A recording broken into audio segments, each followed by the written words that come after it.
বিকেলের নাস্তায় চায়ের সাথে যদি এরকম এক প্লেট গরম গরম চিকেন পাকোড়া পাওয়া যায় তাহলে আড্ডাটা বেশ জমে উঠবে।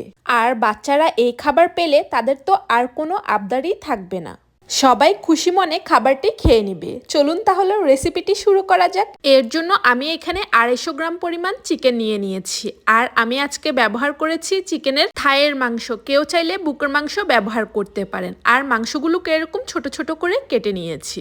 এবার দিয়ে দিচ্ছি হাফ চা চামচ পরিমাণ রসুন বাটা, হাফ চা চামচ পরিমাণ আদা বাটা, 1 টেবিল চামচ পরিমাণ লেবুর রস। তারপর এগুলিকে ভালোভাবে মেখে আধা ঘন্টার জন্য রেস্টে রেখে দিতে হবে। তবে কারো হাতে বেশি সময় না থাকলে সাথে সাথেও বানিয়ে নিতে পারেন। তো আধা ঘন্টা পরে আমি এর মধ্যে দিয়ে দিচ্ছি হাফ চা চামচ পরিমাণ মরিচের গুঁড়া, হাফ চা চামচ পরিমাণ হলুদের গুঁড়া, হাফ চা চামচ পরিমাণ করে জিরা গুঁড়া আর ধনিয়া গুঁড়া, 1 চামচের 4 ভাগের 1 ভাগ দিয়ে দিচ্ছি গরম মশলার গুঁড়া, এর সাথে দিচ্ছি হাফ চা চামচ পরিমাণ চাট মশলা, আর সবশেষে স্বাদ মতো লবণ দিয়ে ভালোভাবে মাংসগুলোকে হাত দিয়ে মেখে নিচ্ছি।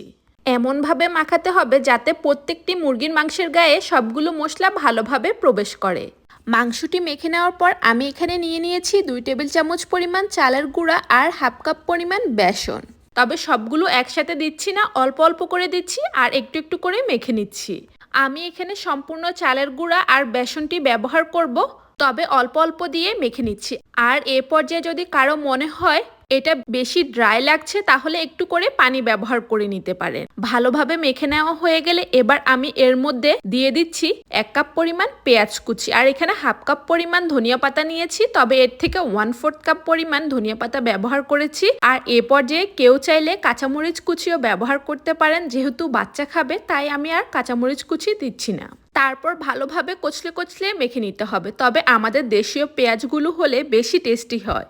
তবে এই পেঁয়াজগুলো দিয়ে বানালেও কিন্তু খেতে মন্দ হয় না। তো ভালোভাবে মেখে নেওয়া হয়ে গেলে চুলার উপর তেল বসিয়ে দিয়েছি।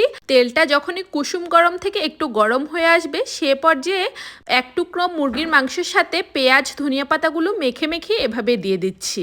আর চুলার আঁচটি কিন্তু মিডিয়াম হিটে রাখতে হবে, বেশি আঁচ বাড়িয়ে দেওয়া যাবে না, তাহলে উপর দিয়ে চিকেনগুলো ভাজা হয়ে যাবে কিন্তু ভিতরে কাঁচা থেকে যাবে, যেটা খেতে একেবারেই ভালো লাগবে না। 5 মিনিট চিকেনটা এক পাশ মিডিয়াম হিটে ভেজে নেওয়ার পরে উল্টিয়ে দিচ্ছি।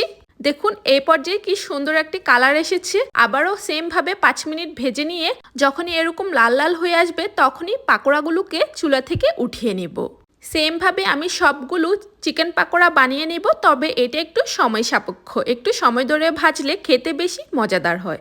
দেখুন সবগুলো পাকোড়া ভেজে নিয়েছি। আর এই গরম গরম পাকোড়া খেতে জাস্ট অসাধারণ। বিশ্বাস করেন একবার হলো বানিয়ে দেখতে পারেন। পেঁয়াজের সাথে মুরগির মাংসের এই কম্বিনেশনটা জাস্ট